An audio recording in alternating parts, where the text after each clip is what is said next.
જે ઘરમાં મમ્મી પપ્પાના ઝઘડા છે ત્યાં સફળતા અને પ્રસન્નતા બહુ મુશ્કેલીથી આવે છે.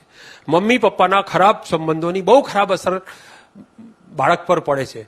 મને ઘણા પૂછે કે ડોક્ટર સાહેબ એમ અમારા હસબન્ડ વાઈફના ઝઘડા થાય બાળકને ક્યારથી ખબર પડવા માંડે? હજુ એ તો 6 વર્ષનું છે, એને તો કંઈ ના ખબર પડે ને એમ. તો હું કહું કે ભાઈ વિજ્ઞાન તો એમ કે છે કે બાળક તમારા પેટમાં હોય ને 5મો મહિનો જતો હોય અને ત્યારે પણ મમ્મીને ગુસ્સો આવે ને તો એ પાણી દ્વારા એ ગુસ્સાના રસાયણો બાળકના શરીરમાં જાય અને બાળકને પણ સારું નહીં લાગે. એટલે ગર્ભમાં 5મો મહિનો હોય ત્યારથી બાળકને ખબર પડે કે મમ્મીનો મૂડ સારો નથી. હવે આટલું બધું આપણે અભિમન્યુ કે દ્રૌપદી એના જેવા થવું નથી.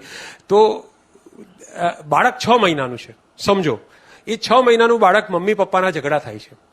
હવે બાળકને જે રીતે મમ્મી ઊંચકે છે 6 મહિનાના બાળકને, જે વાલથી એના પર હાથ ફેરવે છે, જે રીતે એને પારણામાં મૂકે છે, જે રીતે એને ધાવણ આપે છે, એ સ્પર્શમાં એક જાતની સોફ્ટનેસ હોય છે. જે દિવસે હસબન્ડ સાથે કે સાસુ સાથે મગજમારી થઈ હોય એ આમ કરીને મૂકશે, એ આમ કરીને ઉઠાવશે. એટલે બાળક એમ વિચારે આ જર્ક શેના લાગે, આંચકા શેના લાગે?